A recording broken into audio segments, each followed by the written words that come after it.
Greetings and welcome to 303. We now turn in Junior English to really one of the most important texts of the modernist poetic era, the love song of J. Alfred Prufrock by T.S. Eliot. I'm with you in your hymnals on page 709 and following. Let's begin with just a reading of the poem. And if this is your first swipe with this text, then our challenge is just to see how well you do initially. The love song of J. Alfred Prufrock. Let us go then, you and I, when the evening is spread out against the sky like a patient etherized upon a table. Let us go through certain half-deserted streets, the muttering retreats of restless nights in one-night cheap hotels and sawdust restaurants with oyster shows. Streets that follow like a tedious argument of insidious intent to lead you to an overwhelming question. Oh, do not ask, what is it? Let us go and make our visit. In the room the women come and go, talking of Michelangelo. The yellow fog that rubs its back upon the window panes, the yellow smoke that rubs its muzzle on the window panes, licked its tongue into the corners of the evening, lingered upon the pools that stand in drains, let fall upon its back the soot that falls from chimneys, slipped by the terrace, made a sudden leap, and seeing that it was a soft October night, curled once about the house and fell asleep. And indeed, there will be time for the yellow smoke that slides along the street, rubbing its back upon the window panes. There will be time. There will be time to prepare a face to meet the faces that you meet. There will be time to murder and create, and time for all the works and days of hands that lift and drop a question on your plate. Time for you, and time for me, and time yet for 100 indecisions, and for 100 visions and revisions before the taking of a toast and tea. In the room the women come and go, talking of Michelangelo. And indeed there will be time to wonder, do I dare? And do I dare? Time to turn back and descend the stair with a bald spot in the middle of my hair. They will say, how his hair is growing thin. My morning coat, my collar mounting firmly to the chin. My necktie rich and modest, but asserted by a simple pin. They will say, but how his arms and legs are thin. Do I dare disturb the universe? In a minute there is time for decisions and revisions, which a minute will reverse. For I have known them all already, known them all. Have known the evenings, mornings, afternoons. I've measured out my life with coffee spoons. I know the voices dying with a dying fall beneath the music from a further room. So how should I presume? And I have known the eyes already, known them all. The eyes that fix you in a formulated phrase. And when I am formulated, sprawling on a pen, when I am penned and wriggling on the wall, how then should I begin to spit out all the butt-ends of my days and ways? And how should I presume? And I have known the arms already, known them all. Arms that are braceleted and white and bare, but in the lamplight down with light brown hair. Is it perfume from a dress that makes me so digress? Arms that lie along a table or wrap about a shawl. And should I then presume? And how should I begin? Shall I say, I have gone at dusk through narrow streets and watched the smoke that rises from the pipes of lonely men in shirt sleeves leaning out of the windows? I should have been a pair of ragged claws scuttling across the floors of silent seas. And the afternoon, the evening, sleeps so peacefully, smoothed by long fingers, asleep, tired, or it malingers, stretched on the floor here, beside you and me. Should I, after tea and cakes and ices, have the strength to force the moment to its crisis? But though I have wept and fasted, wept and prayed, though I have seen my head, grown slightly bald, brought in upon a platter, I am no prophet, and here's no great matter. I've seen the moment of my greatness flicker, and I have seen the eternal footman hold my coat and snicker, and in short, I was afraid. And would it have been worth it after all? After the cups, the marmalade, the tea, among the porcelain, among some talk of you and me, would it have been worthwhile to have bitten off the matter with a smile, to have squeezed the universe into a ball, to roll it towards some overwhelming question, to say, I am Lazarus, come from the dead, come back to tell you all, I shall tell you all? If one, settling a pillow by her head, should say, that is not what I meant at all. That is not it at all. And would it have been worth it after all? Would it have been worthwhile after the sunsets and the dooryards and the sprinkled streets and after the novels, after the teacups, after the skirts that trail along the floor, and this and so much more? It is impossible to say just what I mean. As if a magic lantern threw the nerves in patterns on a screen. Would it have been worthwhile if one, settling a pillow or throwing off a shawl and turning toward the window, should say, that is not it at all. That is not what I meant at all. No, I am not Prince Hamlet, nor was meant to be. Am an attendant lord, one that will do to swell a progress, start a scene or two, advise the prince, no doubt an easy tool, differential, glad to be of use, politic, cautious, and meticulous, full of high sentence, but a bit obtuse, at times indeed, almost ridiculous, almost at times the fool. I grow old, I grow old. I shall wear the bottoms of my trousers rolled. Shall I part my hair behind? Do I dare to eat a peach? I shall wear white flannel trousers and walk upon the beach. I've heard the mermaids singing each to each. I do not think that they will sing to me. I have seen them riding seaward on the waves, combing the white hair of the waves blown back, when the wind blows the water white and black. We have lingered in the chambers of the sea, by sea girls wreathed with seaweed, red and brown, till human voices wake us, and we drown. Welcome to the love song of J. Alfred Prufrock, T.S. Eliot's offering. I've often had juniors that will report, look, truth is, you could have stood up in front of us and done one of these numbers, and that's about all I would have gotten out of that reading. I mean, clearly there's some issues here in regards to an old man who's got a bald spot in the back of his head, and he has some serious concerns about what he's going to do with peaches. But beyond that, exactly what's going on in this poem? Well, let's look at this poem here now. At the beginning of our Junior B experience, we have spent already a number of weeks studying American literature from the very early thinkers all the way up until roughly the 20th century. And now we're going to turn. I just want to remind, though, you, as we are turning to this poem, that we are going to be working with this poem on 3 levels. And again, I would be taking notes now as we are working already. On 3 levels. At level 1, we're going to ask to summarize this poem, and that will be no easy feat in itself. Just what's going on in the poem. At level 2, we're going to ask some questions about not what the poem says, but what the poem means, right, at level 2. For example, we're going to ask, are there any obvious messages or themes in a poem like this? And then, of course, at level 2B, we're going to ask about rhetorical techniques. For example, a number of my students have said this. I don't really know exactly what this poem means, but this poem has some interesting kind of rhythms to it. Did you notice this at all? This poem has some interesting kind of rhythms to it, which makes this poem fascinating in a number of ways, right? Did you notice this? Finally, at level 3, we're going to ask some questions at 3A. After we have kind of exegeted the poem. How do you relate a poem like this to other titles? Right?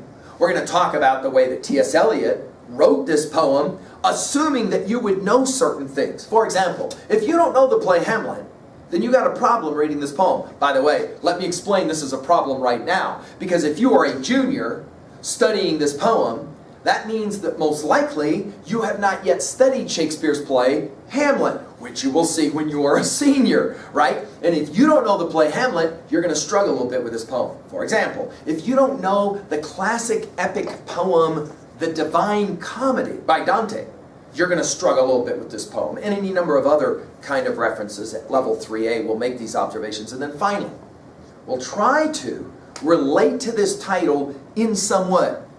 I mean, the fact that I began by pointing out that this is one of our quote-unquote exemplar texts, and this is one of those really famous poems in American literature, will sometimes immediately tell students they have no way to relate to it. I'm going to hope that by the end of our conversation, I'll have helped you to be able to find some way to relate to this poem. There are a lot of people that really hate this poem. They hate it because it's obscure. They hate it because it's long. They hate it because, well, they've been forced to read it, for example, in school. I think, though, that by the time we finish, if I've done anything well at all with this poem, I'm hoping that I'll be able to at least have you say, okay, I can kind of see that Prufrock has some challenges I can relate to in some way. Let's see if maybe we can get there. My own history with this poem is actually kind of fascinating. I came to it actually late in my own life. I was studying in a university poetics class, and I was sitting there kind of daydreaming, and I heard the prof actually just say out loud, "I should have been a pair of ragged claws scuttling across the floors of silent seas." And I immediately spoke out and said, "Do that again." And the prof went, "I'm sorry, what?" "Do that again." It was a seminar class, it was small. And I said, "What you just did, do that again." And she said, "I should have been a pair of ragged claws scuttling across the floors of silent seas." And I pointed out immediately to her and to me, anybody can say, "I wish I'd been born a crab." It takes a true genius to be able to say, "I should have been a pair of ragged claws scuttling across the floors of silent seas." And then, of course, it was at that point that I asked, where did those lines come from? And she said, "Well, if you've been listening, we've been talking about the love song of J. Alfred Prufrock." And I went, "Oh, okay, yeah, I'll have to find out more about that." And, I hate to admit that at times my mind was wandering elsewhere. And this poem has a tendency to kind of do that. I don't even know if you found yourself, while I was reading, struggling at first to pay attention, then paying really close attention, and then finding your mind kind of wandering off other places. I think that's the genius of this poem. And if you found yourself doing that even while I was reading it, I would say bravo to you. Because the reality is great literature always challenges us to go somewhere else. If it doesn't challenge us to go somewhere else, it's not great literature in my estimation. And I want to argue, and I think I can do this cogently, that this is one of the great works. It's certainly one of the most haunting works of the 20th century, especially as you try and figure out what's going on. The great poet Ezra Pound, who discovered, in many ways, Eliot, the expatriate, Pound, discovering who will become an expatriate. We'll talk about this in a bit with Eliot. When he first stumbles onto this poem, he is reported to have said two things about it. One, I have no idea what it means, but two, I'm pretty sure it's genius. It's the work of genius. This is one of T.S. Eliot's earliest poems. Since I mentioned T.S. Eliot, let's go ahead and go to your hymnals, page 707. Let's take a look really quickly at the biography page. Just take a look at the dates. Fascinating. 1888 to 1965. I love to start with you right away by asking you to write those dates down and ask this question. What is the distance between your birth date and the death date of T.S. Eliot, 1965? Right? Take a look at it. For most of us, right, we are talking about what? Our birth is right at the beginning of the century, the 21st century, am I right? So we're talking about 40 years after he dies, you guys are born, right, roughly speaking, given that I'm giving this lecture now in 2017, right? So we're talking about not that much time difference between the death of Eliot, but look when he was born, 1888. Whoa. So in other words, he was born at the end of the 19th century and lived through a good chunk of the 20th century. Let's take a look at some of the things they have to say about Eliot on page 707. Always well-spoken and somberly attired, Thomas Stearns Eliot was outwardly the model of convention. I'm reading with you on 707, by the way, page 707, the biography information, right? Okay. His work, in contrast, was revolutionary in both form and content. I would write that down right away. One of the things we will say about T.S. Eliot is he is considered a radical poet when he's publishing. Now what's fascinating is that T.S. Eliot has in many ways fallen out of favor, especially within the academy. Some of the reasons are right there in that first paragraph. He is seen as conservative, as kind of a stuffy old man who is kind of grumpy and has really conservative and stuffy ideas. In his time, he was not seen this way at all, which is why we will place him at the beginning of our conversation about modernism, a term we'll get to in a bit. His beginnings, born into a wealthy family in St. Louis, Eliot grew up in an environment that promoted his intellectual development. He attended Harvard University, where he published a number of poems in the school's literary magazine. In 1910, the year Eliot received his master's degree in philosophy, he completed the love song of J. Alfred Prufrock. Okay? Now, one of the things we'll point out right away, and this is fascinating, is that we will study T.S. Eliot in our junior literature book as an American poet. Next year, when we study in our senior year, we will meet as a British writer, T.S. Eliot, and his famous poem, The Hollow Man. Now, what's fascinating about that is Eliot is one of the few poets who ends up in both an American anthology as a great American poet and a British anthology as a great British poet. Now, how is that the case? He is an expatriate. That means he's born in America. Dude, you can't get any more America than St. Louis, right? But by the time he dies in 1965, he doesn't consider himself as an American as much as a British Englishman, okay? A literary sensation. Just before the outbreak of World War I, Eliot moved to England, where he became acquainted with Ezra Pound. You want to write that name down. We'll meet Ezra Pound in another lecture, another young American expatriate poet. Pound convinced Harriet Monroe, the editor of Poetry magazine, to publish Prufrock. Shortly thereafter, Eliot published a collection entitled Prufrock and Other Observations in 1917. Eliot's use of innovative poetic techniques and his focus on the despair of modern urban life caused a sensation in the literary world. Facing a new world, Eliot made his literary mark against the backdrop of a rapidly changing society. Disillusioned with the ideologies that produced the devastation of World War I, many people were searching for new ideas and values. Eliot was among a group of such writers and visual artists who call themselves modernists. I would write that term down, modernists. Modernist poets believed that poetry had to reflect the genuine, fractured experience of life in the 20th century, not a romanticized idea of what life was once like. In 1922, this is huge, you want to write this down. In 1922, Eliot published The Wasteland, a profound critique of the spiritual barrenness of the modern world.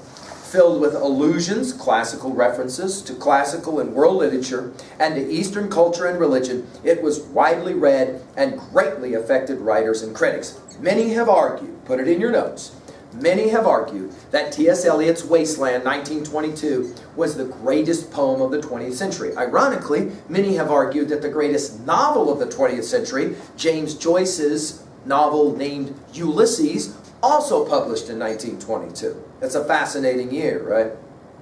A return to tradition. Last heading on this biography, page 707. In his search for something beyond the wasteland of modern society, Eliot became a member of the Church of England in 1927. He began to explore religious themes in poems such as Ash Wednesday of 1930 and Four Quartets, his 1943 offering, works that suggest a belief that religion could heal the wounds inflicted by society. In later years, Eliot wrote several plays and a sizable body of literary criticism. In 1948, he received the Nobel Prize for Literature. Four Quartets, I should point out, is for my seniors some of the favorite stuff I have them read. In my end is my beginning, a line from Four Quartets. And many of my seniors resonate with this idea of this notion of life should be about exploration. Let's turn now to the information really quickly on page 706. let's talk a little bit about what this poem is going to be about, all right? And now I'm working off of page 706, the preparing to read page, and some other ideas as well. Let's begin with modernism, okay? Now this is a term that you're going to see on page 713, identified and explained on page 713 at the end of our poem. It's very difficult to define this term, right? As we said earlier when we were reading our history notes over modernism and the modern, you'll notice that the dates that were prescribed for us from your textbook were roughly 1914 to 1945. Modernism, as Eliot and Ezra Pound and other writers will define the term. Let's put it in our notes this way. Modernism is a break. Write this down. Modernism is a break. A break with what? Well, with what came before? Well, what came before? A certain kind of romantic strain.